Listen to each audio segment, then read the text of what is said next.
안녕하세요. 반갑습니다. 전국에 있는 우리 형제자매님들 또 말씀으로 이렇게 함께 서로 교제할 수 있도록 해주신 하나님께 너무나 감사드립니다. 오늘 함께 하나님께 기도드리고 하나님 말씀 배우도록 하겠습니다. 하나님 앞에 기도하겠습니다.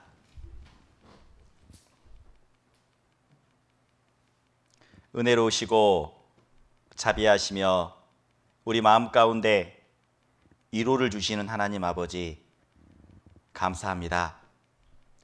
저희들 구원받게 해주시고 거룩한 무리 가운데 교회 가운데 두시고 저희를 날마다 은혜로서 채워주시는 것 감사합니다. 코로나19로 인해 힘들고 어려운 시간들이 근 2년의 시간이 지나고 있습니다. 하지만 저희들 감사한 것은 우리가 마지막 때를 살아가고 있다는 것, 하나님의 말씀이 1.1획도 틀리지 아니하고 말씀 그대로 이루어가고 있다는 것을 우리 눈으로 확인시켜 주심에 감사합니다. 늘 깨어 있을 수 있도록 저희들의 마음의 허리를 동일 수 있도록 하여 주신 하나님께 감사를 드립니다. 지금 이 시간 우리 형제자매님들 함께 말씀 앞에 나왔습니다. 지치고 피곤한 몸 이끌고 말씀 앞에 나왔습니다.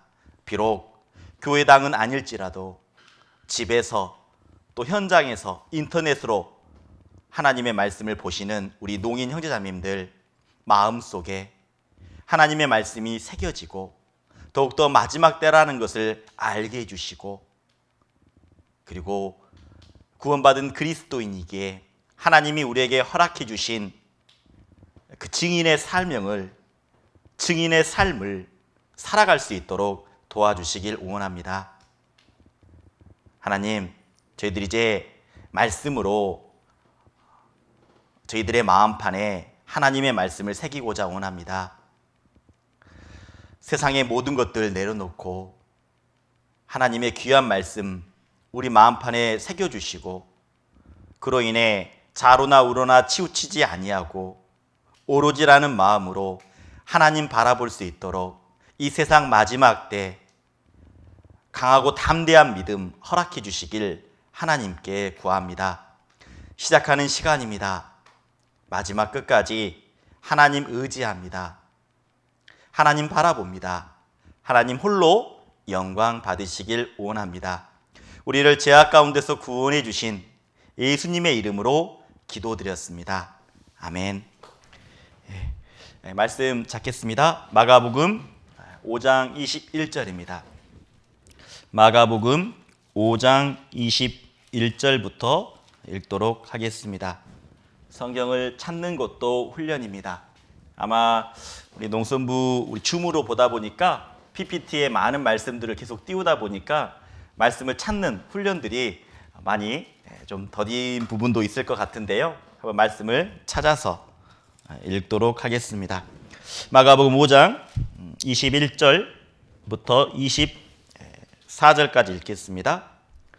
예수께서 배를 타시고 다시 저편으로 건너가심에 큰 무리가 그에게로 모이거늘 이에 바닷가에 계시더니 해당 중 하나인 야이로라 하는 이가 와서 예수를 보고 발 아래 엎드리어 많이 간구하여 가로되 내 어린 딸이 죽게 되었사오니 오셔서 그 위에 손을 얹으사 그로 구원을 얻어 살게 하소서 하거늘 이에 그와 함께 가실새 큰 무리가 따라가며 에워싸 밀더라. 35절부터 43절까지 읽겠습니다.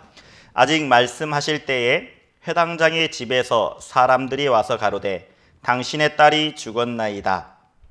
어찌하여 선생을 더 괴롭게 하나이까? 예수께서 그 하는 말을 곁에서 들으시고 회당장에게 이르시되 두려워 말고 믿기만 하라 하시고 베드로와 야고보의 형제 요한 외에 아무도 따라옴을 허치 아니하시고 회당장의 집에 함께 가사 헌화함과 사람들의 울며 심히 통곡함을 보시고 들어가서 저희에게 이르시되 너희가 어찌하여 허나하며 우느냐. 이 아이가 죽은 것이 아니라 잔다 하시니 저희가 비웃더라. 예수께서 저희를 다 내어보내신 후에 아이의 부모와 또 자기와 함께한 자들을 데리시고 아이 있는 곳에 들어가사 그 아이의 손을 잡고 가라사대 달리다굼 하시니 번역하면 곧 소녀야 내가 내게 말하노니 일어나라 하심이라. 소녀가 곧 일어나서 걸으니 나이 12살이라. 사람들이 크게 놀라고 놀라거늘 여호와께서 이 일을 아무도 알지 못하게 하라고 저희에게를 많이 경계하시고 이에 소녀에게 먹을 것을 주라 하시니라. 안녕하세요. 반갑습니다. 오늘 함께 나눌 말씀의 주제는 두려워 말고 믿기만 하라라는 주제를 가지고 함께 말씀을 나누고자 합니다. 코로나로 인해 힘들고 어렵죠. 각 교회마다 힘들고 어려운 교회도 있지만 또 어떤 교회는 많이 인터넷을 통해서 또 여전히 전도되고 또 여전히 구원받은 역사도 일어나는 교회가 있다라는 소식을 듣게 됩니다. 힘들고 어렵지만 하나님의 말씀은 하나님의 복음은 절대 매이지가 않습니다. 그래서 우리가 힘들고 어렵지만 하나님의 역사, 성령의 역사는 지금도 여전히 계속 이어지고 있습니다. 단지 힘들 뿐입니다. 그리고 우리가 마지막 때를 살아가고 있다는 거죠. 어쩌면 우리에게도 이 코로나 시대 때 두려워 말고 정말 믿기만 하라라는 그 예수님의 말씀이 우리 마음판에 새겨졌으면 좋겠습니다. 우리 마가복음 5장 21절을 제가 다시 한번 읽겠습니다. 21절, 22절입니다. 예수께서 배를 타시고 저편으로 건너가시매 큰 무리가 그에게로 모이거늘 이에 바닷가에 계시더니 해당장 중 하나인 야이로라 하는 이가 와서 예수를 보고 발 아래 엎드려 그리고 많이 간구하여 가르되 내 어린 딸이 죽게 되었사오니 그 위에 손을 얹으사 그로 구원을 얻어 살게 하소서 하거늘 이에 그와 함께 가실새 큰 무리가 따라가며 에워싸 밀더라. 회당장이라는 사람이 있었습니다. 회당장. 근데 그에게는 12살 먹은 외동딸이 하나 있었습니다. 외동딸이요. 그 딸이 아파했던 겁니다. 아픈 겁니다. 점점점 죽어가고 있었다라는 거죠. 그래서 좋은 약도 먹여보고 좋은 의원도 만나보고 그렇지만 아무 효험이 없는 겁니다. 오히려 어때요? 오히려 점점점 죽어가고 있는 상황이었다라는 거죠. 그때 회당장은 예수님에 대한 소문을 듣습니다. 예수님이 어떤 분인지 소문을 들었다라는 거죠. 많은 병자를 낫게 하고 앉은 병이를 일으키고 보지 못하는 사람을 보게 하고 듣지 못하는 사람을 듣게 하고 그리고 문둥병자를 낫게 했다라는 그런 소식을 들었습니다. 회당장은 마음속으로 생각했습니다. 예수님이라면 내 딸을 살려줄 수 있겠다라는 생각이 들었다라는 거죠. 그래서요, 회당장은 마음속으로 생각합니다. 예수님이 오실 날을 기다리죠. 자, 그렇다면 이 회당장이라고 말하는데 이 회당장이 뭘까요? 회당장 야이로라고 하는데 이 회당이라는 것을 먼저 알아야 됩니다. 회당. 이게 지금 이스라엘에 남아있는 회당의 모습이거든요. 이게 회당입니다. 지금 남아있는 현존하는 회당의 모습이에요. 그럼 회당이 어떤 곳일까? 이 회당은요, 이스라엘 사람들이 공공 집회 장소였다라는 겁니다. 사람들이 모여서 하나님의 말씀을 배우는 곳이었다라는 거예요. 많은 사람들이 모일 수 있는 곳. 지금으로 말하면 교회당과 똑같다라는 거죠. 우리도 말씀을 배울 때 교회당에 와서 말씀을 배우는 것처럼 이스라엘 사람들은 이 회당에 모여서 율법의 말씀을 배웠다라는 겁니다. 그리고 종교적 예배 모임의 장소였죠. 그러면서도 이 회당은 법적인 용도로 사용되었습니다. 법을 심판을 하고 재판을 하는 그런 곳으로도 사용이 되었죠. 그런데 회당장이라고 말하죠. 이 회당장이라는 것은 이 회당을 관리 감독하는 사람이라는 겁니다. 회당을 관리하고 감독하고, 그런데 이 사람이 어떤 사람이냐? 그 마을의 공동체의 유지였다라는 거죠. 그 지역 공동체의 지도자였습니다. 명예가 있습니다. 권력이 있습니다. 재산도 있겠죠. 명예도 있습니다. 가질 것은 다 가지고 있는 사람이 다시 말하면 회당장이라는 겁니다. 근데 그에게는 어떻습니까? 그에게는 죽어가고 있는 딸이 있었다라는 거예요. 그래서 이 죽어가고 있는 딸, 아파하는 딸이 분명히 있었는데 이제 소문을 들었습니다. 어떤 소문을 들었을까요? 예수님이 자기 마을에 온다라는 소식을 들었다라는 겁니다. 마음속으로 기뻤었을 겁니다. 그렇게 기다렸던 그 소문으로 들었던 그 예수님이 우리 마을에 오신다. 회당장이 어떻게 했을까요? 회당장이요, 예수님이 오신다라는 그 선착장에 나아갑니다. 달려가는 거죠. 그런데 우리가 알아야 될 것은 이 회당장 야이로는 예수님을 만난 적이 없습니다. 본 적도 없습니다. 단지 소문으로만 들었다라는 거죠. 예수님이 계신다라는 곳에 그는 헐레벌떡 달려갔을 겁니다. 달려갔을 거예요. 달려갔습니다. 숨을 몰아셨습니다. 숨을 몰아쉬면서 달려갔어요. 달려가다 보니까 많은 사람들이 모여 있는 겁니다. 많은 사람들이 모여 있었겠죠? 네. 그리고 점점점 달려가면서 그는 분명 알았을 겁니다. 예수님이 어떤 분인지. 왜 그럴까요? 예수님이 서 있으면 주변에 많은 사람들이 모여 있었겠죠. 달려가면서 회당장 야이로는 예수님을 만난 적은 없지만 저분이 예수님이겠구나라고 생각을 했습니다. 그리고 회당장 야이로는 그 예수님 발 아래 엎드렸다라는 거예요. 한번 여쭤보죠. 우리 형제자매님들, 누군가 발 아래 엎드려 본 적 있습니까? 저 어릴 때는 많이 무릎 꿇어 본 것 같아요.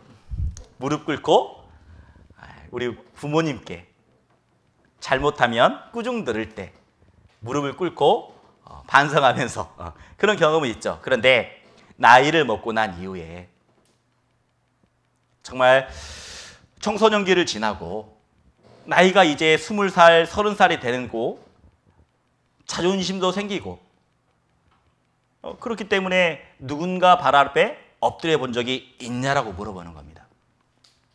아마 누군가 발 앞에 엎드린다라는 것은 자존심이 이게 인정되지 않죠. 내가 어떻게 누군가 발 아래 엎드려요? 내가 잘못했더라도 절대 무릎을 꿇지 못할 겁니다. 그런데 이 회당장 야이로는 어떻습니까? 무릎을 꿇고 있었다라는 거예요. 그리고 그냥 꿇은 게 아니라 예수님과 1대1로 만난 게 아니죠. 자, 그의 1대1로 만난 게 아니라는 겁니다. 21절 제가 읽어볼게요. 21절에 이렇게 돼 있죠. 자, 저편으로 건너가심에 큰 무리가 그에게로 모이거늘. 많은 사람들이 있었다라는 거예요. 그런데 많은 사람들이 있는데 가운데서 불구하고 회당장 야이로는 그 발 아래 엎드렸다라는 겁니다. 왜 그랬을까요? 자기 딸이 죽어가고 있는 상황이었기 때문에 엎드렸다라는 겁니다. 자존심 따지지 않았습니다. 어떻게 해서든 자기 딸을 살리고 싶은 간절한 소망과 기대가 있었다라는 거죠.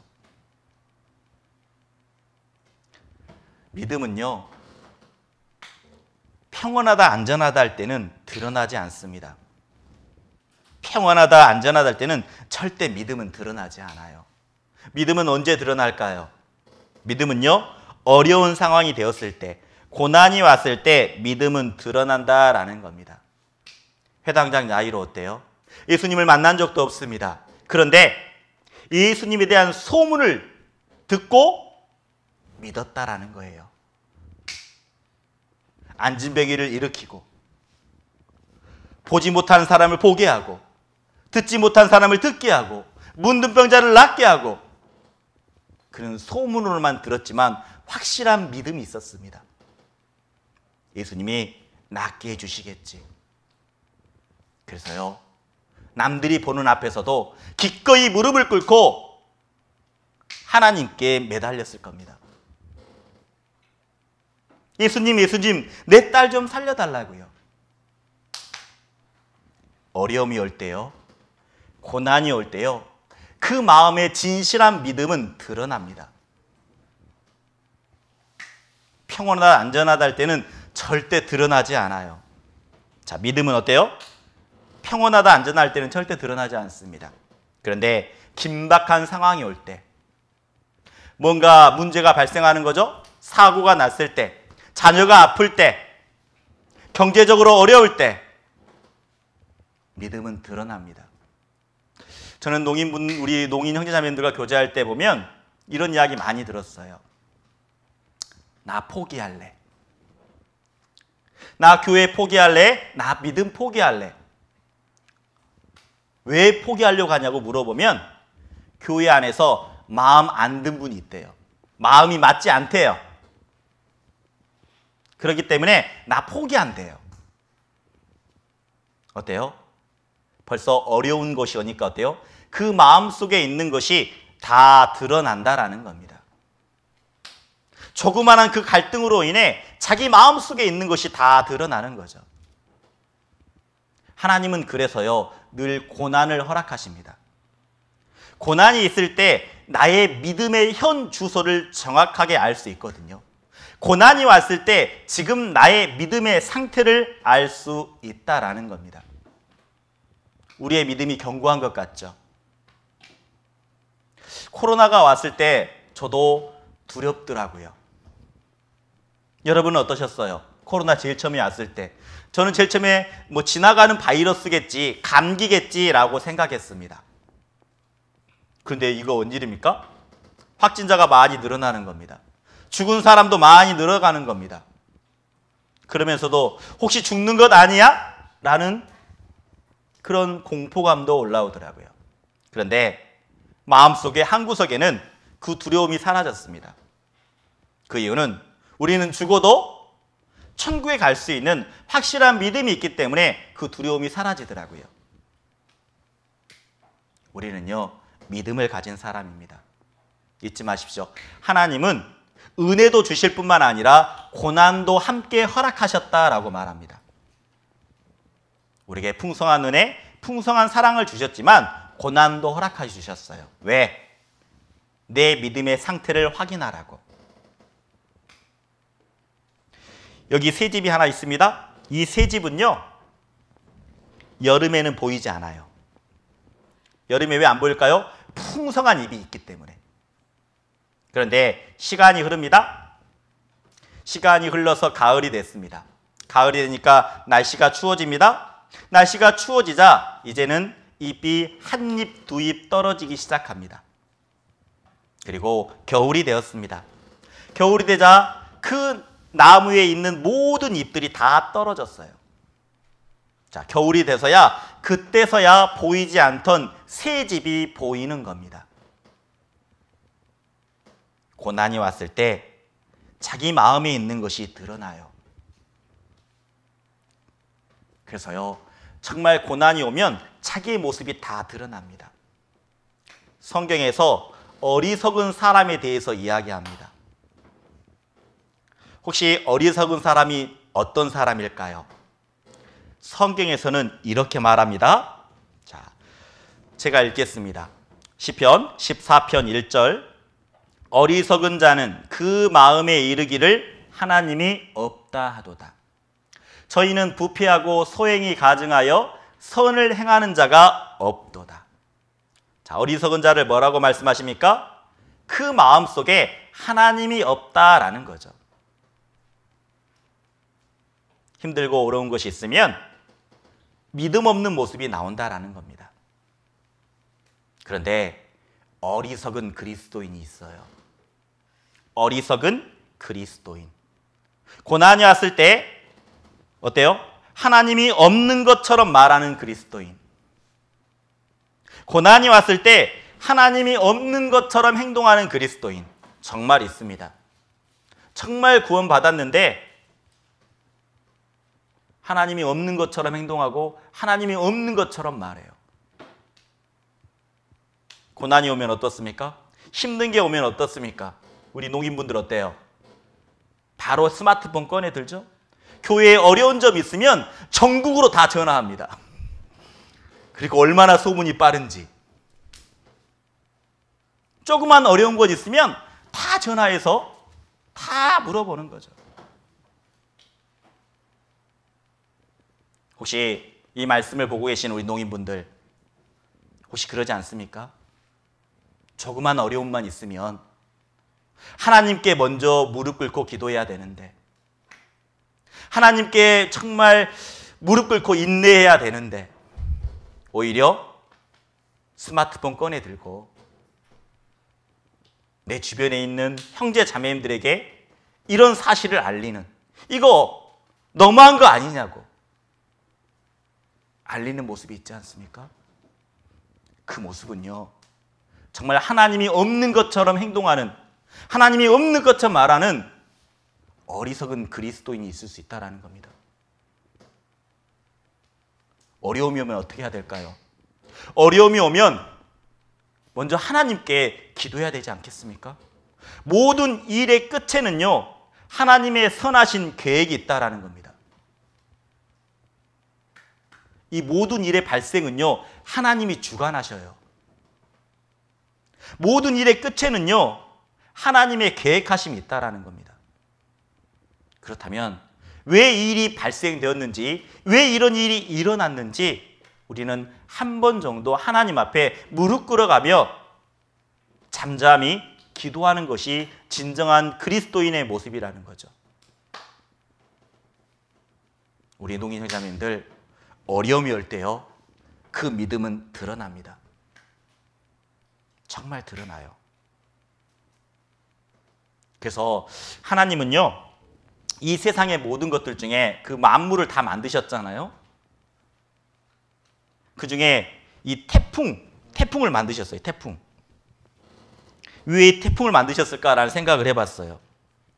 이 태풍을 어때요? 하나님이 만드셨거든요. 그 창세로부터 보이지 않는 것들, 그의 영원하신 능력과 신성이 그 만드신 만물에 분명히 보여 알게 된다라고 말씀해 주셨습니다. 그냥 만들어 놓은 게 아니에요. 태풍을 만들어 놓으신 게 혹시 고난에 대해서 생각을 해보게 되더라고요. 고난. 이 태풍이라는 것은, 태풍의 가장자리는 어떻습니까? 이 태풍의 가장자리는요, 비바람이 몰아쳐요. 폭풍우가 몰아칩니다. 번개가 칩니다. 거센 바람이 불죠. 그리고 나무도 송두리째 뿌리 뽑아버리고 나무를 꺾어버리죠. 이게 태풍의 가장자리입니다. 그런데 태풍의 정중앙, 태풍의 눈에 들어가면 어떻게 될까요? 태풍의 눈은 어떨까요? 태풍의 눈은요, 오히려 고요합니다. 적막합니다. 오히려 햇볕에 따스한 햇살이 비칩니다. 이게 태풍의 눈이에요. 다시 말하면 이 태풍은 고난을 뜻합니다. 고난의 가장자리가 있어요. 고난의 가장자리는 어쩌면 거센 바람이 불고 폭풍우가 불고 모든 것을 송두리째 뽑아버리는 그런 거센 바람이 분명일 수 있습니다. 고난의 가장자리예요. 그런데 고난의 정중앙에 들어가면 어때요? 오히려요, 따스함이 있다라는 겁니다. 고요함이 있습니다. 적막함이 있습니다. 하나님의 임재가 느껴지죠. 하나님이 함께 하신다라는 것을 느껴진다라는 거예요. 그래서 정말 제가 신방 갈 때요, 이런 거 많이 느낍니다. 신방. 아프신 분들 있잖아요. 한 번은 암 투병하시는 자매님의 신방을 갔습니다. 그 자매님이 좀 특이 체질이에요. 암이 걸리긴 했는데 그 새로운 약을 투여하고 시험을 하면 그 암이 잘 낫는 거예요. 예.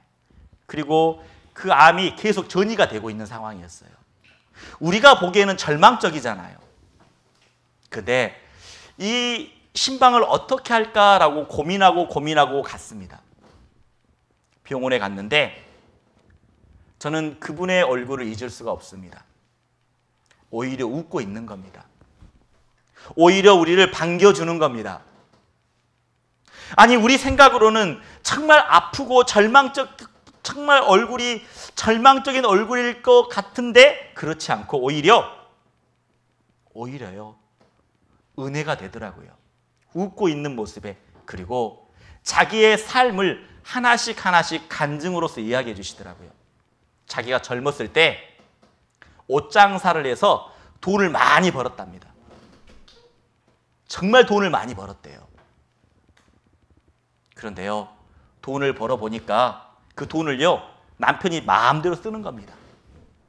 남편이. 사업도 해서 다 망한 겁니다.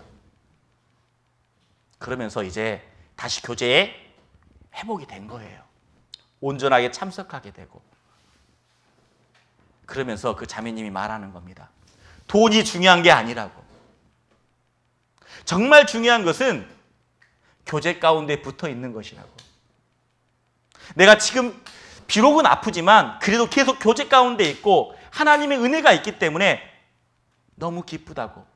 그리고 자기의 자녀들도 교제에 떨어져 있었는데 이제는 교제를 회복해서 너무나 감사하다고 그렇게 간증을 하는 겁니다.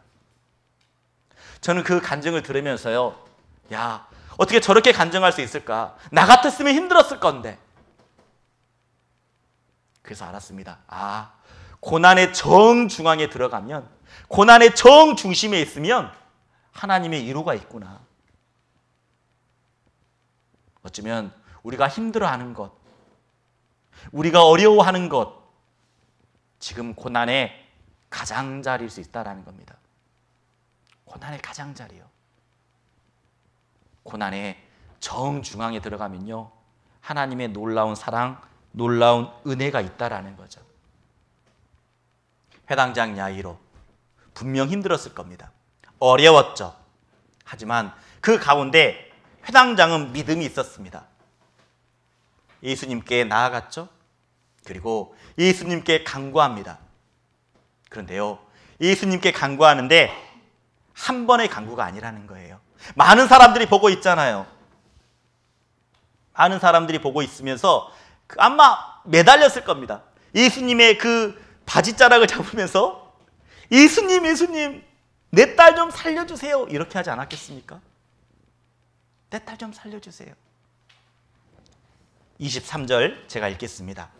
많이 간구하여 가로되 내 어린 딸이 죽게 되었사오니 오셔서 그 위에 손을 얹으사 그로 구원을 얻어 살게 하소서 하거늘.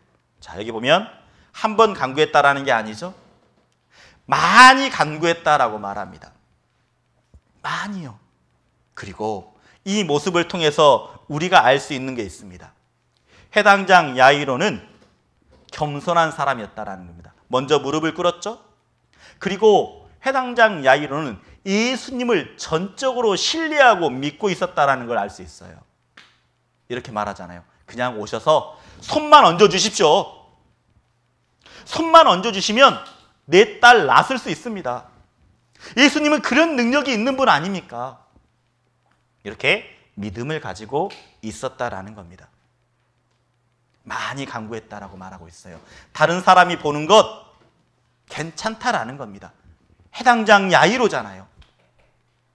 그 지역의 유지이고 명예도 있고, 그런데 그런 것이 필요 없다라는 거죠. 그는 간절함이 있었습니다.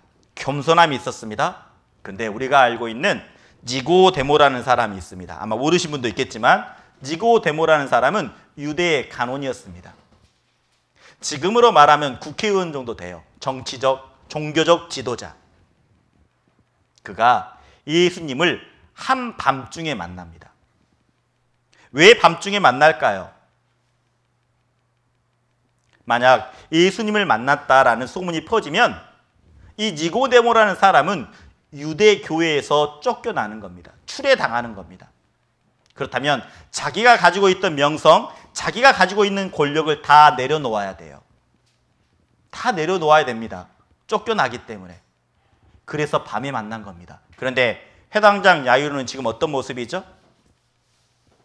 많은 사람들이 보는 앞에서 그 예수님 발 아래 엎드려 내 딸 좀 살려주십시오. 다시 말하면 그런 거죠. 내가 가지고 있는 명예 내려놓겠다라는 겁니다. 내가 가지고 있던 권력 내려놓겠다라는 겁니다. 필요 없다라는 거죠. 왜? 내 딸만 살릴 수 있다면. 그래서 해당장 야이로는요, 간절한 마음으로 하나님 앞에 많이 기도했다라는 거예요. 간구했다라는 겁니다. 우리 형제자매님들 지금 기도하는 거 있어요? 하나님 앞에 기도하는 거 있습니까? 한번 생각해 보게요. 우리 하나님 앞에 나는 어떤 기도를 하고 계십니까? 지금이요. 기도는요, 우리의 마음의 상태를 알 수 있습니다. 내 마음속에 원하는 것이 무엇인지 기도를 통해서 알 수 있습니다. 기도를 통해서 내 관심이 어디 있는지 알 수가 있습니다. 여러분, 어떤 기도를 하고 계십니까? 우리가 하나님께 기도하는 내용들은 아마 이럴 거예요. 가족의 구원 문제, 그리고 내게 필요한 것들을 간구하죠. 그리고 나와 관계된 삶 속에서의 인간관계의 문제, 부모님들의 문제, 그리고 자녀의 문제, 그리고 형제 자매님들. 정말 우리 기도하고 분명히 있는 것들이 있잖아요. 근데 제가 우리 형제자매님들에게 기도가 나왔으니까 제 부탁드리고 싶은 게 하나 있어요. 우리 농선부에서 함께 기도하자고 하면 우리 농인 형제자매님들이 먼저 개인적으로 눈을 감아요. 그거 좋은 거예요. 개인적으로 눈을 감아요. 그리고 앞에서 기도하시는 목사님이나 전도인들이 하면 기도하면 어때요? 본인이 기도했으니까 눈을 떠보면 어떻습니까? 기도가 앞에는 지나가 있는 거예요. 그런 분들 많이 계시거든요. 기도할 때는 먼저는 자기의 기도를 드리는 것보다 먼저 집중하는 게, 앞을 보는 게 먼저라고 생각이 돼요. 정말 기도하기 원하신다면 홀로 골방에서 혼자 기도할 때는 정말 그렇게 기도하는 게 필요하죠. 근데 함께 기도할 때는 기도하자고 하면 함께 집중해서 보는 겁니다. 제가 부탁드릴게요. 꼭 부탁드립니다. 함께 기도하는 게 필요합니다. 함께. 저도 농선부 와서 기도하자고 할 때 갑자기 저만 이렇게 딱 눈을 떴는데 갑자기 조용한 거예요. 왜 조용하지? 눈을 딱 떠보니까 앞에서 수화로 하고 계시더라고요.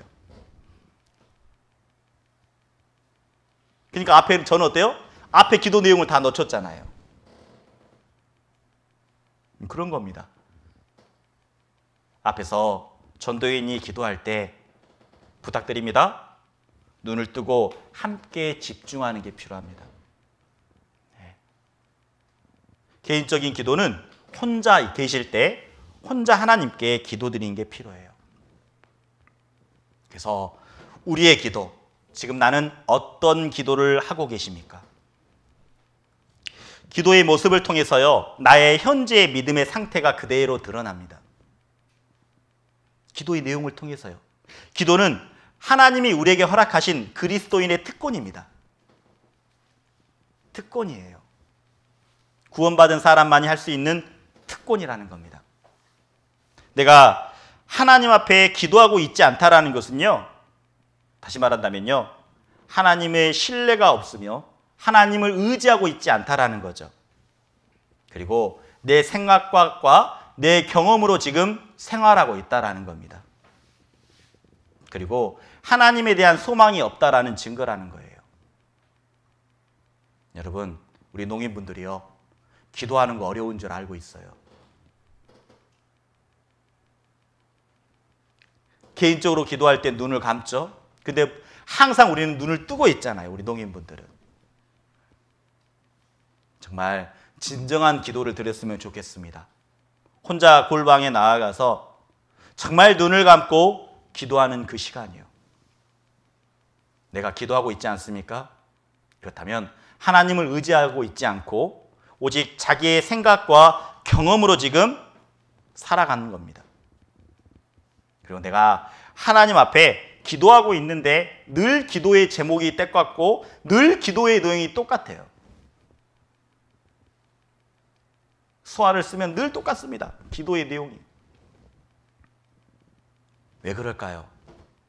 점점점 신앙생활이 형식화되고 있는 거예요. 굳어져 가고 있다라는 겁니다. 다시 말하면 성장이 없다라는 거예요. 성장이 멈췄다라는 거죠. 하나님이 주시는 날마다 주시는 그 은혜를 가지고 하나님께 감사의 기도가 드려져야 되는데 날마다 새 노래로 찬송을 올려야 되는데 그렇지 못하고 있다라는 겁니다. 늘 똑같아요. 동일하게 정말 하나님 앞에 늘 똑같은 기도의 제목은 있죠. 구원받지 않는 영혼을 위해서는 똑같이 기도해야 되죠. 그런데 일상의 삶 가운데 늘 붙어있는 그런 입에서 나오는 우리 손에서 배어있는 나의 기도의 내용들이 있다라는 겁니다. 습관적으로 늘 기도하는 내용들이요. 말이라든가 저도 그럴 때가 있거든요. 습관적으로 나오는 기도의 내용들. 차라리 기도가 마음속에서 우러나는 비록 서툴지라도 천천히 하는 그 기도가 어쩌면 하나님 앞에는 더 은혜스러울지 모릅니다. 하나님 앞에는 정말 연락드려지는 기도의 내용일 수 있습니다. 여러분의 기도의 내용 생각해 보세요. 술술술 나오고 있습니까? 어쩌면 형식화된 내 입술에 있는, 내 손에 붙어있는 기도의 내용일 수 있습니다. 우리는요, 하루하루 하나님이 주시는 그 은혜를 가지고 새로운 마음으로 하나님께 찬송을 드려야 된다는 거예요. 하나님 앞에 기도하는 내용 중에 그리고 나만을 위해서 기도하고 있습니까? 기도의 내용을 보면 나와 관계된 것들만 기도해요. 내 부모님 구원받게 해주십시오. 내 자녀가 빨리 회복되기를 원하십시오. 좋죠. 필요합니다. 그런데 우리의 신앙이 어때요? 우리의 신앙은 지경이 넓혀져야 된다는 겁니다. 나만을 위한 기도뿐만 아니라 교회를 생각하고 기도하는 기도, 앞에서 일하시는 임원들을 위해서, 앞에서 일하시는 전도인들을 위해서, 그리고 이 코로나가 힘들고 어려운 시기에도 해외에서 선교하시는 선교사님들을 위해서 기도하는 것이 필요하다는 거예요. 신앙의 성장과 성숙은요, 기도가 지경이 얼마나 넓혀졌느냐, 그것을 보면 얼마나 성장했는지 알 수 있습니다. 나만을 위해서 기도하고 있습니까? 극히 개인적인 신앙생활을 하고 있는 거예요. 극히 개인적인 신앙생활이요. 그리고 한번 생각해 보세요. 내가 하나님 앞에 포기했던 기도가 있는가? 여러분, 내가 기도하면서 포기했던 기도 있습니까? 내가 열심히 기도했는데 하나님이 정말 이루어주시지 않으니까 나 지금 이제 포기할래요, 기도. 제가 생각해 보면요, 포기했던 기도는 없는 것 같아요. 내 편에서. 오히려 내 삶에서 잊혀져 가는 기도가 많다라는 걸 알게 해주십니다. 기도했지만 점점점 내 생각에서 잊혀져 가는 기도. 기도했지만 내 마음속에서 점점점 지워져 가는, 잊혀져 가는 그 기도의 내용들. 한번 생각해 보세요. 내가 포기했던 기도가 있나? 내 삶 속에서요, 점점점 잊혀져 가는 기도가 있다라는 겁니다. 우리의 기도는요, 끈질겨야 돼요. 해당장 야이로가 어땠습니까? 많이 간구하여 가로되라고 말하죠.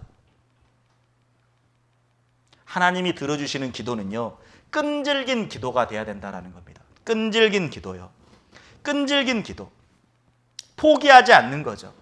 하나님이 해 주실 때까지 끈질긴 기도가 필요합니다. 끈질긴 기도요. 끈질기다라는 게 뭘까요? 절대 포기하지 않고 이루어 주실 때까지 끈질긴 간절한 마음으로 기도하는 게 필요해요. 끈질긴 마음으로요. 예를 들면 이런 기도가 되었으면 좋겠어요. 여기 그림 하나 보여드릴게요. 자, 이런 기도요. 절대 포기하지 말라는 건데, 자, 황새가 개구리를 먹었어요. 개구리를 먹었습니다. 자, 그러면 어떻게 될까요? 이 개구리 죽은 거죠. 야, 이 개구리 죽겠다. 그런데 자세히 보니까 개구리의 손이 황새의 어디를 잡고 있죠? 목을 꽉 잡고 있어요. 이거 어떻게 될까요? 이거 황새가 먹었을까요? 아니면 황소가 토했을까요? 황새가 토했을까요? 이거 어땠을까요? 맞아요. 황새의 목을 꽉 쥐고 있으니까 나중에는 황새가 아마 개구리를 토해냈을 겁니다. 어쩌면 우리의 기도가 정말 이렇게 하나님 이거 아니면 죽습니다. 하나님 제가 이거 기도 응답 안 주시면 저 죽어요. 하나님이 이 기도 응답 안 해주시면 진짜 저 못 삽니다. 그런 마음으로 기도해 보십시오. 들어주시지 않으면 저 힘들어요. 들어주시지 않으면 저 죽을 것 같아요. 이런 간절한 마음이에요. 해당장 야이로가 어땠죠? 자기 딸이 죽어가고 있는 그런 절대절명의 상황이었다라는 겁니다. 그는 이렇게 기도했겠죠. 하나님, 예수님, 제 딸 안 살려주면 저 죽습니다. 정말 살려주십시오. 많이 간구했다라는 거예요. 정말 이런 간구가 필요합니다. 저도요, 개인적으로 이런 간구 해봤습니다. 너무 힘들었습니다. 눈물의 간구죠. 제가 27살인가 8살 때 구원을 받고 그때 늦게 구원을 받으니까 필 거 피고 마실 거 마시는 그런 형제였어요. 그리고 구원 받았는데 바로 끊지는 못했어요. 너무나 힘든 거예요. 그리고 우연찮게 도서관에서 공부를 하고 잠깐 쉬고 있을 때 담배를 피고 있는데 형제님과 눈이 딱 마주친 거예요. 그 잠깐의 도서관에서. 근데 놀랍게 그 형제님이요, 그냥 지나치시더라고요. 분명히 봤는데 그냥 지나치시더라고요. 마음속으로 생각했습니다. 저 형제님이 또 소문 퍼뜨리는 거 아니야? 여기저기 이렇게. 그런데요, 그 형제님이요, 정말 기도해 주셨던 것 같아요. 그리고 시간이 지나서 저에게 찾아와서 이런 말을 하더라고요. 형제님, 힘드시죠? 근데 그 한마디가 위로가 되더라고요. 그러면서 집에 돌아와서 하나님께 눈물을 냈던 것 같습니다. 구원해 주신 것도 하나님이라면서요. 하나님이 나 구원시켜 주셨으니까 저 이거 못하겠습니다. 담배 끊는 거요, 내 힘으로는 도저히 안 됩니다. 하나님 앞에 울었어요. 간절한 마음으로요. 근데 술도 마찬가지였습니다. 술도 안 되더라고요. 제가 담배를요, 이 담배값을 몇 번씩이나 이렇게 피다가 버리고 라이터도 버리고 몇 번 했는지 모르겠어요. 눈물의 간구를 드렸는데 끊어져 있더라고요. 정말 하나님, 저 이거 아니면 안 됩니다. 저 이거 아니면 죽습니다. 라는 마음으로 기도하면요, 하나님 들어주셔요. 그때 알았습니다. 눈물의 간구, 눈물의 기도는 하나님이 들어주신다. 그래서요, 정말 부모님의 간구는 응답이 있습니다. 제가 구원받은 것은요, 제가 구원받을 수 있었던 것은 어머님의 기도가 있었거든요. 제가 먼저 구원받은 게 아닙니다. 어머님의 눈물 어린 간구를 저는 보았습니다. 간절한 기도를 보았습니다. 그 추운 겨울날 거실에서 방석을 깔고 기도하고 있는 모습을 보았거든요.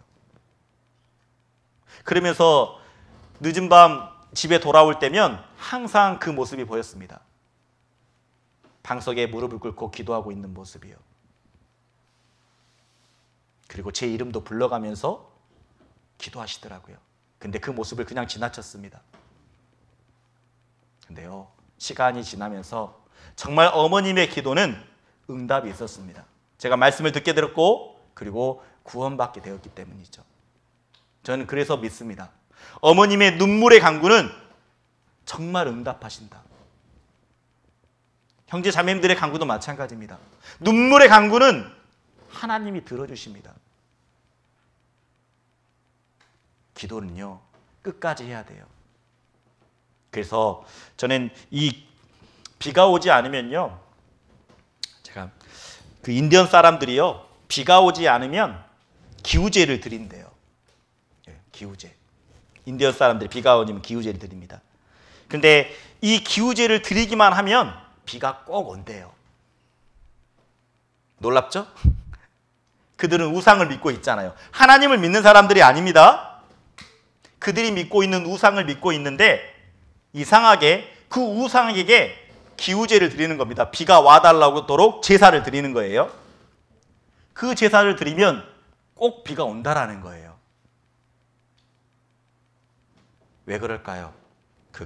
그들이 비가 올 때까지 기우제를 드리기 때문이죠. 비가 올 때까지 기우제를 드리기 때문입니다. 비가 올 때까지요.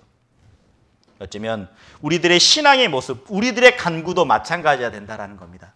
들어주실 때까지 포기하지 않고 끝까지 눈물의 간구를 드려보십시오. 그러면요, 하나님이 들어주신다는 겁니다. 정말 힘들고 어려울 때 우리 어떻게 해야 될까요? 힘들고 어려우면요, 때로는 어떻습니까? 힘들고 어려우면 먼 산을 바라보기도 하죠. 힘들고 어려우면 때로는 어떻습니까?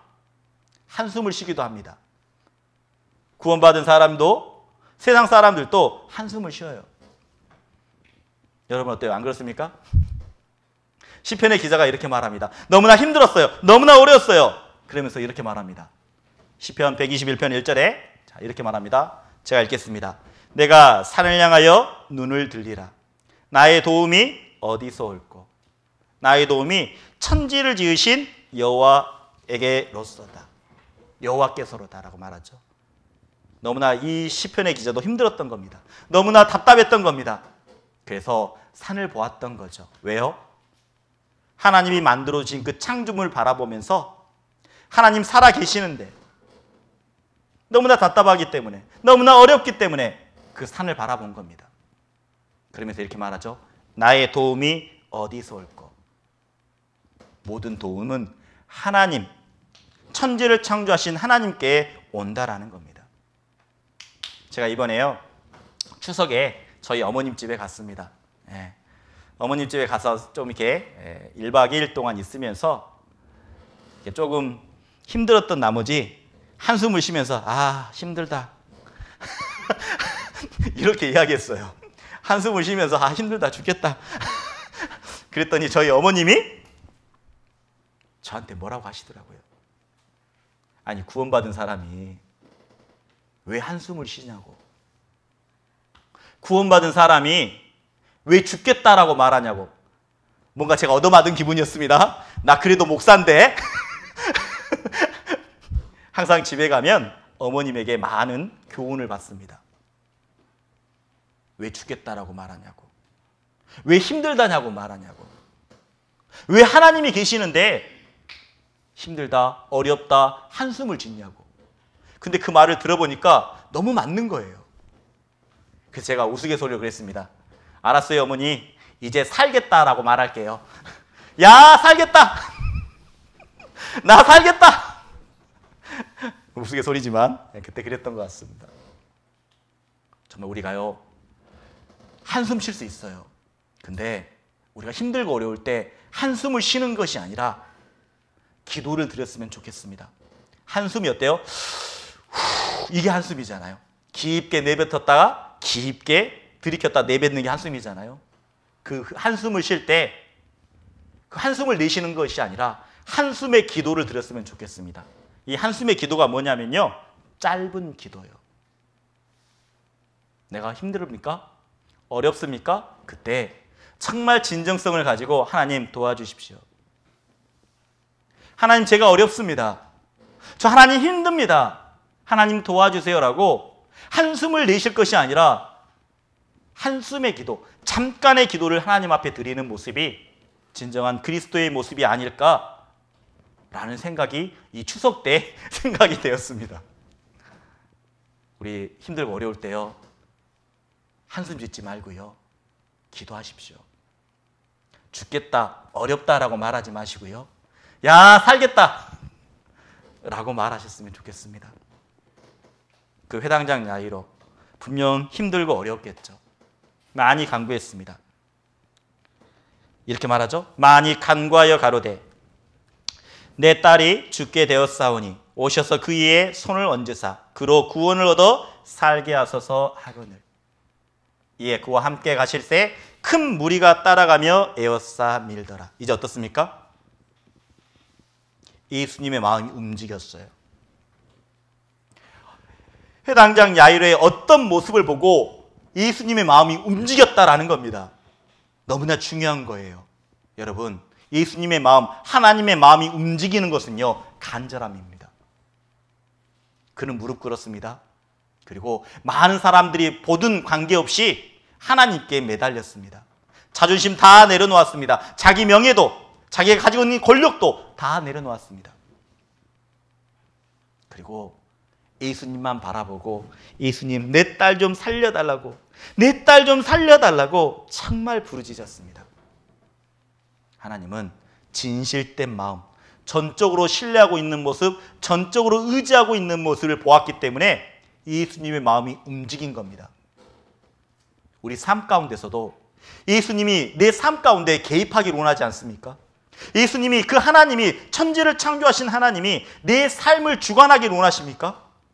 그렇다면 진실돼야 됩니다. 간절하게 전적으로 신뢰하고 의지한다면요, 하나님의 마음이 움직입니다. 왜 하나님의 마음이 움직이지 않을까요? 기도는 하는데 지속적인 기도가 아니기 때문에, 진정성 어린 마음이 아니기 때문에 하나님이요, 응답이 더딘 겁니다. 우리는 정말 포기하지 않는, 저 이거 아니면 안 됩니다, 저 이거 주셔야 됩니다, 이거 아니면 저 죽습니다 라는 마음으로 기도해 보십시오. 하나님이요, 들어주셔요. 자, 그런데 이게 웬일입니까? 예수님이 진짜 어떻습니까? 마음이 움직였습니다. 그리고 가게 되죠. 그 해당장 야이로의 집에 가게 되는데 불쑥 튀어나온 한 여자가 있는 겁니다. 너무나 지금 급하잖아요. 빨리 가서 우리 해당장 야이로의 딸 살려줘야 되는데 갑자기 튀어나온 한 여자가 있었다라는 거예요. 자, 그 여자, 자, 이렇게 말하죠. 자, 함께 읽어보겠습니다. 12회를 혈류증으로 앓는 한 여자가 있어. 1년 동안 피가 멈추지 않는 겁니다. 여자가 하혈을 하는 거예요. 계속 피가 나오는 겁니다. 네. 그리고 계속 예수님과 대화를 하고 있는 거예요. 해당장 마음이 어떻을까요? 해당장 야율의 마음이 어떻을까요? 아, 저 여자 뭐야? 갑자기 튀어나와서 내 딸 죽어가고 있는데, 이런 마음 아니었을까요? 좋은 마음으로 바라봤을까요? 그 딸을, 그 12의 혈류증 앓은 여자를 좋은 마음, 선한 마음으로 바라봤을까요? 아닐 겁니다. 저 여자 뭐야? 왜 갑자기 나타났어 지금? 왜 나에게 지금 뭐야? 이런 마음이었겠죠. 그런 예수님과 혈류증 앓은 여자가 이야기를 하고 있는데 집안에 사안이 옵니다. 집안에 종이 옵니다. 그러면서 이렇게 이야기하는 겁니다. 제가 읽겠습니다.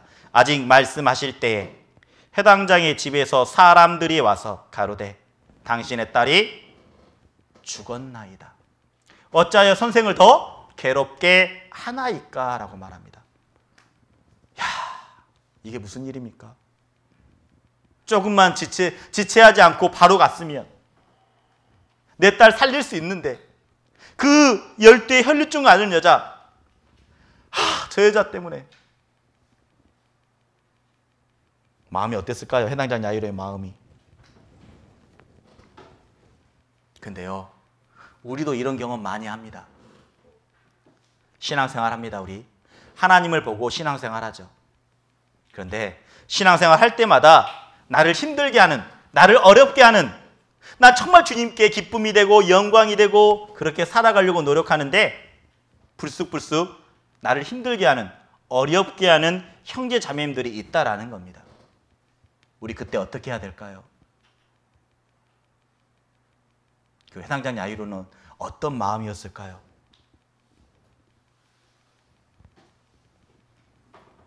그리고 해당장 야이 이렇게 마음을 가졌을 때 예수님이 이렇게 말합니다. 이 해당장 야이로의 마음을 읽고요, 두려워 말고 믿기만 하라라고 말하는 거죠. 한번 우리 수화로 한번 해보겠습니다. 수화로 한번 따라해 주시죠. 두려워 말고 믿기만 하라. 어쩌면 이 시대, 우리 코로나 시대 때 어려울 때 정말 힘들고 어렵잖아요. 우리에게도 필요한 말씀이라고 생각이 됩니다.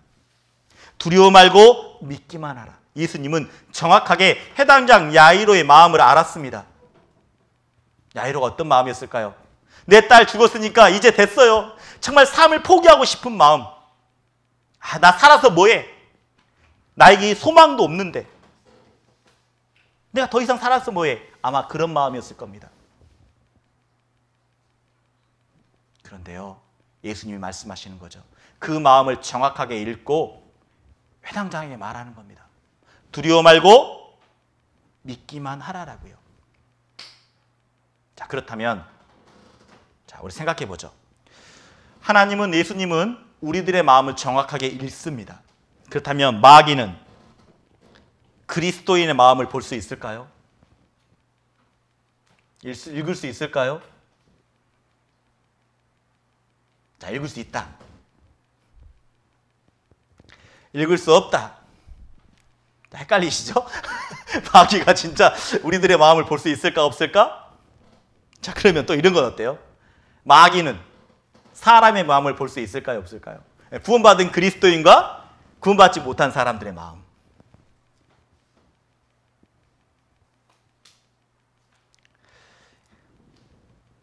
사단이 마음을 읽을 수 있을까요? 근데 이 말씀의 답을 생각하기 위해서는요, 욥기를 보면 알아요. 욥기 1장 8절을 보겠습니다. 자, 욥기 1장 8절에 보면 하나님이 보시는 욥의 마음이에요. 자, 제가 읽겠습니다. 여호와께서 사단에게 이르시되 네가 내 종 욥을 유의하여 보았느냐? 그와 같이 순전하고 정직하여 하나님을 경외하며 악에서 떠난 자가 세상에 없느니라. 자, 하나님이 사단에게 말하는 겁니다. 야, 사단아, 너 욥 보았냐? 욥이 얼마나 순전하고 정직하고 하나님을 경외하는지 너 보았어? 자, 하나님은요, 정확하게 욥의 중심, 마음을 보고 말하는 겁니다. 자, 그런데 이제 사단이 이렇게 말하는 거예요. 사단이 여호와께 대답하여 가로되 욥이 어찌 까닭없이 하나님을 경외하리까? 자, 욥이 이렇게 사단이 이렇게 말하는 겁니다. 하나님, 그 욥이 왜 하나님을 정말 경외한지 아십니까? 그게 순전하고 정직한 게 아닙니다. 그는 하나님이 주신, 자, 10절 제가 읽을게요. 주께서 그와 그 집과 그 모든 소유물을 산울로 두르심이 아니이까? 주께서 그 손으로 하는 바를 복되게 하사 그 소유물로 땅에 널리게 하셨습니다. 사단은 지금 뭐라고 말합니까? 하나님, 욥이 하나님을 정말 경외하고 순전하고 정직한 것은 하나님이 주신 것 있잖아요. 건강, 자녀, 물질, 이거 허락하셨지 않습니까? 그래서 욥이 하나님을 사랑하는 거죠. 경외하는 거죠. 이렇게 말하는 거죠. 자, 하나님이 보시는 건 뭡니까? 정확하게 욥의 마음을 보셨습니다. 야, 순전하다, 정직하다, 하나님을 경외한다라고 말하고 있죠. 근데 사단이 보는 것은 지금 뭐죠? 사단이 보는 것은 욥의 환경을 보았다라는 겁니다. 가족, 집, 그리고 모든 소유물. 자, 하나님은요, 중심을 정확하게 봅니다. 그런데 사단은요, 마음을 보지 못합니다. 환경과 상황을 보는 거죠. 그래서 우리 그리스도인의 믿음을 늘 넘어뜨리기 위해서 여러 가지 상황과 환경을 만들어 놓습니다. 사단은요, 우리의 마음을 읽지 못해요. 분명하게 말하고 있습니다. 만약 사단이 우리의 마음을 읽었다면 우리의 약한 것들을 알 겁니다. 약한 것을 알면 바로 공격하겠죠. 화전으로요. 불화살로요. 화전을 우리 마음판에 쏘아대지 않습니까? 약한 것이 무엇인지 알았다면 곧바로 공격할 겁니다. 그런데 몰라요. 모르기 때문에 유혹의 화살이라는 것을 우리 마음판에 쏘아대는 거죠. 물질의 유혹, 이성의 유혹, 그리고 믿음이 연약하신 분들은 믿음의 유혹. 어쩌면 그 화전을 계속 쏘아대는 겁니다. 그랬을 때 어떤 분이 만약 물질에 대한 화살을 맞았을 때 움찔하면 어떻습니까? 그때서야 마귀는 아는 거죠. 아, 저 사람이 약한 것이 물질이구나. 그러면 어떻게 시작할까요? 계속 물질의 화살을 쏘아대는 겁니다. 약한 것을 알았기 때문에. 넘어질 때까지 계속 물질의 화살을 쏘아대는 거죠. 넘어질 때까지요. 마귀는요, 우리의 마음을 읽지 못합니다. 그래서 성경에서 분명히 말씀하십니다. 역대하 6장 30절에 제가 읽겠습니다. 주는 계신 곳 하늘에서 들으시며 사유하시되 각 사람의 마음을 아시오니 그 모든 행위대로 갚으시옵소서. 주만 홀로 인생의 마음을 아십니다. 자, 뭐라 하겠습니까? 우리 수화로 한번 해보겠습니다. 수화로.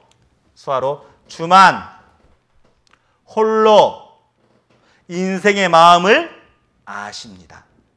예. 자, 주님이 우리 마음 아셔요.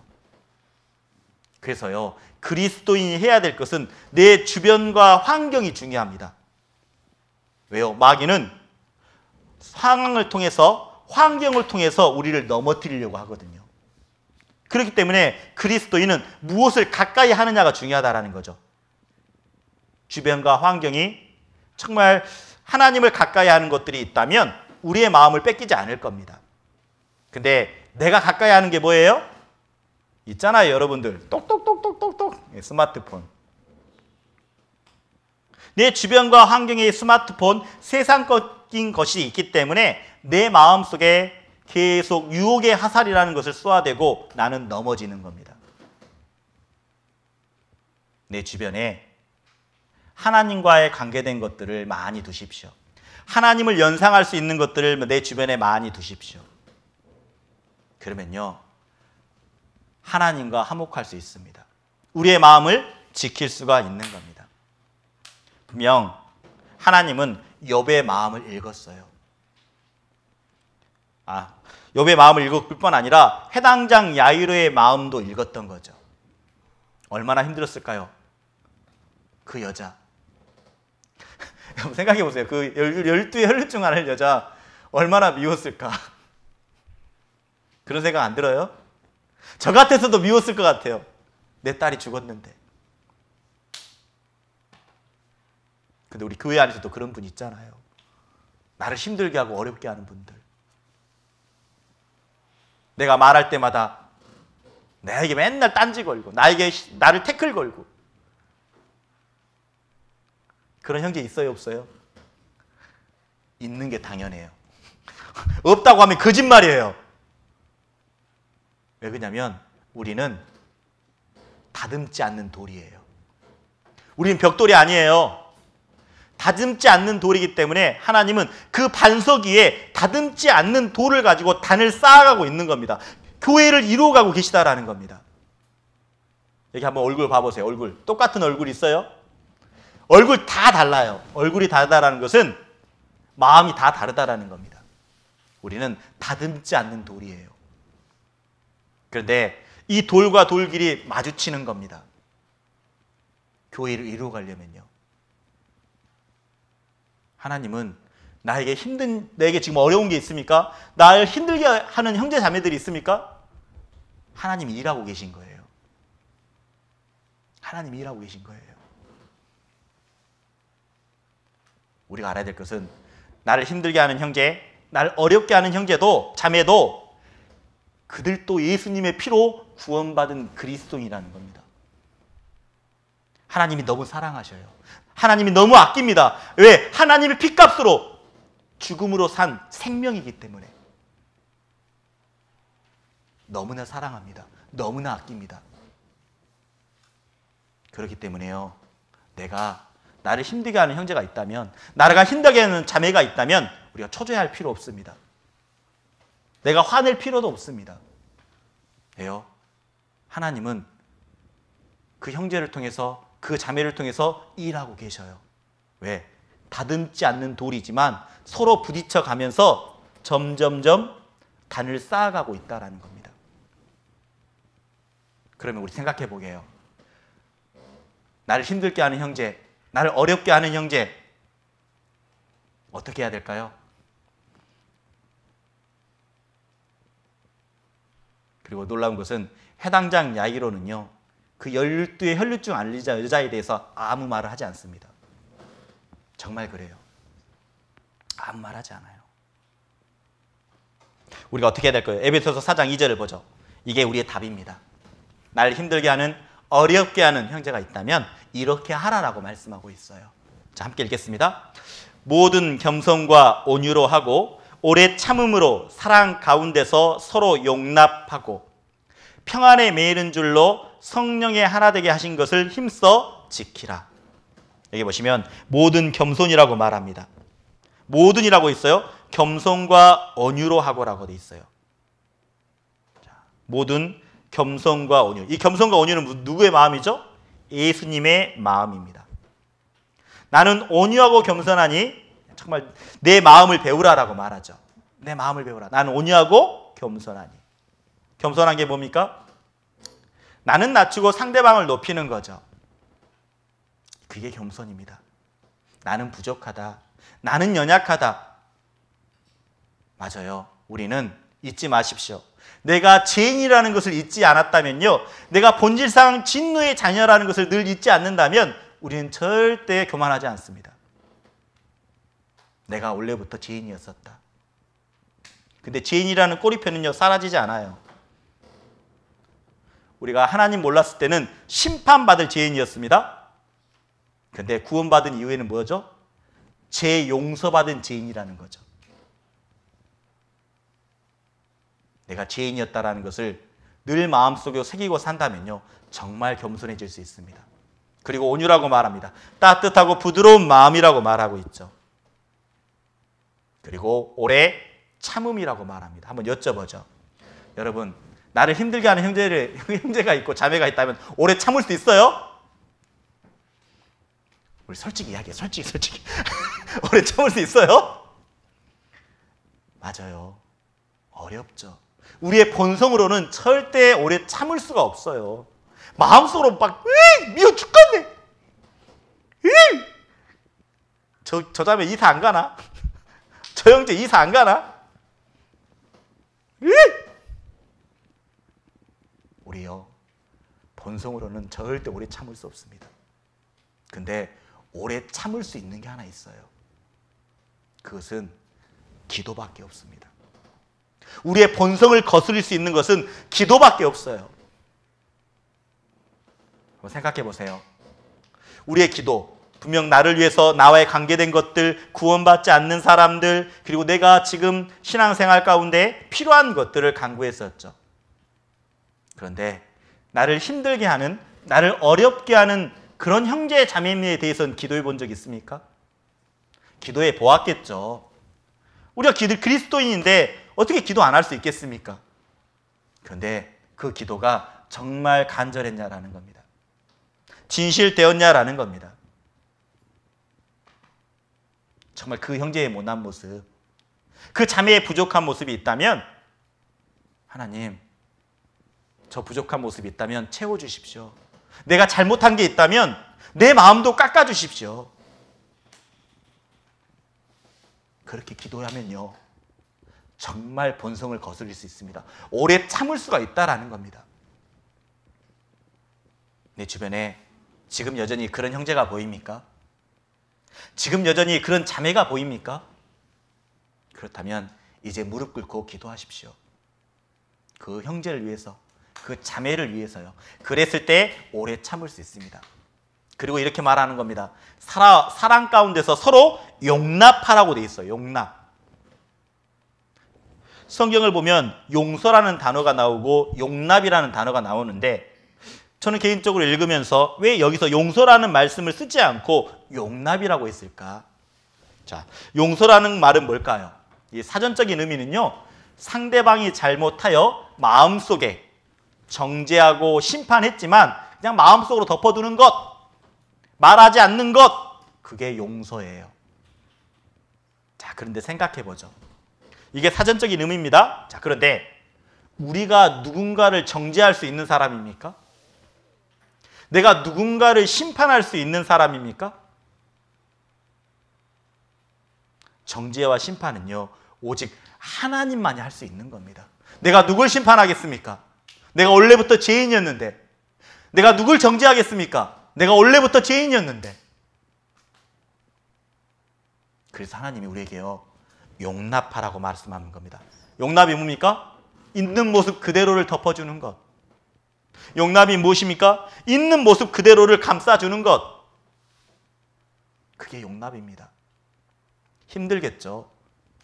정말 그 자매의 말 한마디, 형제의 말 한마디가 나를 푹 찌를 겁니다. 비수의 칼날로, 그 말로 나를 푹 찌를 겁니다. 찌르면 어때요? 아프죠.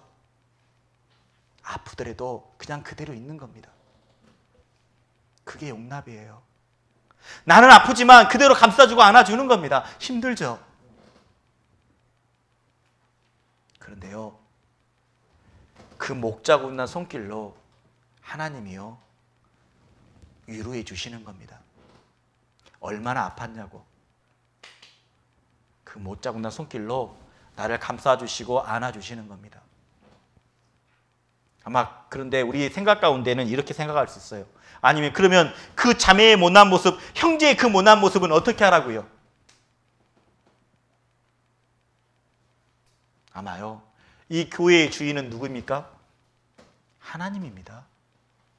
이 교회의 주인은 하나님입니다. 하나님이 책임지시는 거죠. 말씀 가운데서, 교제 가운데서 하나님이 하나씩 하나씩 바꿔주실 겁니다. 내가 해야 될 것은 뭐라고요?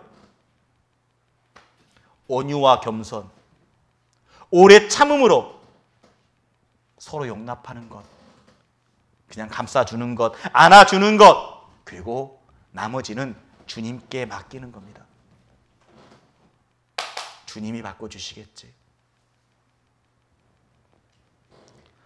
정말 힘들고 어려울 때 아마 해당장 야이로는요, 정말 힘들었을 겁니다. 그 12의 혈류증 아는 여자. 근데요, 힘들었지만 그 한마디 해주셨던 그 말씀. 자, 36절 읽겠습니다. 자, 여기 보시면, 자, 읽어보죠.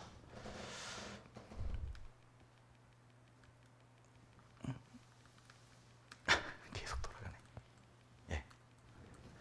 제가 읽겠습니다. 예수께서 그 말씀을 들으시고 해당장 야이로에게, 이상하네, 계속 돌아. 예. 자동 플레이가 되고 있네요. 자, 두려워 말고 믿기만 하라라고 말씀하고 있습니다. 믿기만 하라라고요. 두려워 말고 믿기만 하라라고요. 두려워 말고 믿기만 하라라고 우리에게 말씀하고 있습니다. 두려워 말고 믿기만 하라. 한번 수월 한번 다시 해보죠. 두려워 말고 믿기만 하라. 자, 그리고요, 이제 예수님이 그 제자들을 데리고 이제 해당장 야이로의 딸을 낳게 주러 갑니다. 그런데 예수님은 이상하게 3명의 제자들만 이렇게 함께 갑니다. 하나님의 능력은요, 예수님의 하나님의 능력은요, 하나님 자신이 숨기십니다. 많은 사람에게 그 능력을 보여주지 않습니다. 우리 같으면 어때요? 아니, 많은 사람에게 그 하나님의 능력을 보여줘서 많은 사람이 하나님을 믿으면 좋을 법한데 왜 그렇게 하나님의 능력을 숨기실까? 하나님은요, 아십죠? 철저하게 하나님의 능력을 숨기시는 분입니다. 그럼 누구에게 하나님의 능력을 보일까요? 진실된 사람, 간절한 사람, 그 사람에게 하나님의 능력을 보여주시는 겁니다. 여기 보시면 자, 이렇게 돼 있죠? 베드로와 제가 읽겠습니다. 베드로와 야고보, 마태복음 11장 25절을 좀 봐보죠. 왜 하나님이 특별한 사람들을 지혜를 주지 않으셨을까? 그게 많은 능력을 보이지 않았을까? 마태복음 11장 25절입니다. 마태복음 11장 25절 제가 읽도록 하겠습니다. 그때에 예수께서 대답하여 가라사대 천재의 주제이신 아버지여 이것을 지혜롭고 슬기 있는 자들에게는 숨기시고 어린 아이들에게는 나타내심을 감사하나이다. 자, 뭐라 했습니까? 지혜롭고 슬기 있는 자들에게는 하나님의 능력을 숨기신다라고 말합니다. 내가 지혜 있다고 생각하십니까? 하나님이요, 철저하게 그 능력을 숨기시는 거예요. 능력이 있다고 생각하십니까? 내가 할 수 있다고 생각하십니까? 하나님은 철저하게 그 능력을 숨기시는 분입니다. 잊지 않으셨으면 좋겠어요. 하나님은 철저하게 그 능력을 숨기시는 분이다.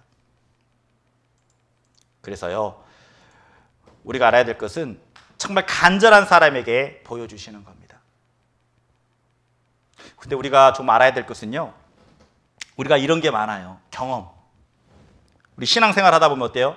경험 정말 많습니다. 우리 농선부 안에서도 경험 많죠. 우리 선생님들. 경험 참 많습니다. 그리고 교회의 일은 늘 되풀이 되죠. 되풀이 됩니다. 그러다 보니까 경험이 많이 쌓여요. 근데 놀라운 것은요, 우리가 하나님의 일, 교회 일을 할 때 기도가 앞서는 것이 아니라 경험이 앞설 때가 많다라는 겁니다. 늘 되풀이되는 그런 행사들, 동계수련회, 하계수양회가 있으면 어떻습니까? 늘 되풀이되죠? 그러다 보니까 기도하기보다는 옛날에 이거 했지 않습니까? 옛날에 이거 옛날대로 하죠. 이렇게 경험적으로 할 때가 많다라는 겁니다. 분명 그리고요, 그 경험을 이야기하면서 그것이 꼭 자기의 믿음인 마냥 드러낼 때가 있습니다. 믿음과 경험은 달라요. 경험이 믿음이 아닙니다. 농성부에서 오래 계신 분들 경험 많이 쌓였죠? 근데 그것을 믿음이라고 생각하지 마십시오. 믿음은 바라는 것들의 실상이요, 보지 못하는 것들의 증거라고 말하고 있습니다. 경험은 뭐죠? 과거 속에서 하나님의 일을 할 때 얻어지는 경험입니다. 믿음은 지금 이루어져 있지 않지만 하나님의 말씀을 믿고 그대로 이루어질 것, 그게 믿음이라는 거죠. 실제의 모습으로 이루어질 것, 그게 믿음이라는 겁니다. 근데 우리는 경험을 이야기 딱 하면서 그게 자기의 믿음인 마냥 포장할 때가 있습니다. 우리 그렇지 않았으면 좋겠습니다. 정말요, 하나님 앞에요, 이런 자가 되었으면 좋겠습니다. 잠언 8장 17절 함께 읽어보겠습니다. 나의 사랑하는 자들이 나의 사랑을 입으며 나를 간절히 찾는 자가 만날 것이니라고 말합니다. 그래서 정말 하나님의 지혜는요, 간절히 찾는 자, 나의 사랑을 입으며 나를 간절히 찾는 자가 나를 만날 것이라고 말하고 있어요. 하나님 앞에 기도하는 사람, 하나님 앞에 간절하게 기도하는 자가 하나님을 만나주시는 겁니다. 해당장 야이로 어때요? 하나님 앞에 간절했잖아요. 그리고 예수님이 이제 들어가죠. 자, 들어가면서 어떻습니까? 그리고 예수님에게 들어가시고 세 제자를 데리고 갑니다. 그리고 제자를 들어가는데 이제 어떻습니까? 데려가는데 어때요? 데려갔는데 울고 있죠. 헌화한다라는 것은 시끄럽게 울고 있는 겁니다. 통곡하고 있는 거예요. 아이고 내 딸이 죽었네, 딸이 죽었네, 이렇게 울고 있는 거예요. 많은 사람들이 딸이 죽었다고 시끄럽게요. 근데 예수님이 뭐라고 했죠? 말하죠? 죽은 게 아니라 잔다라고 말합니다. 그런데 옆에 있는 사람이 뭐라고 말할까요? 뭐 자, 죽었구만, 비웃더라 라고 말하고 있어요. 여기 한번 보죠.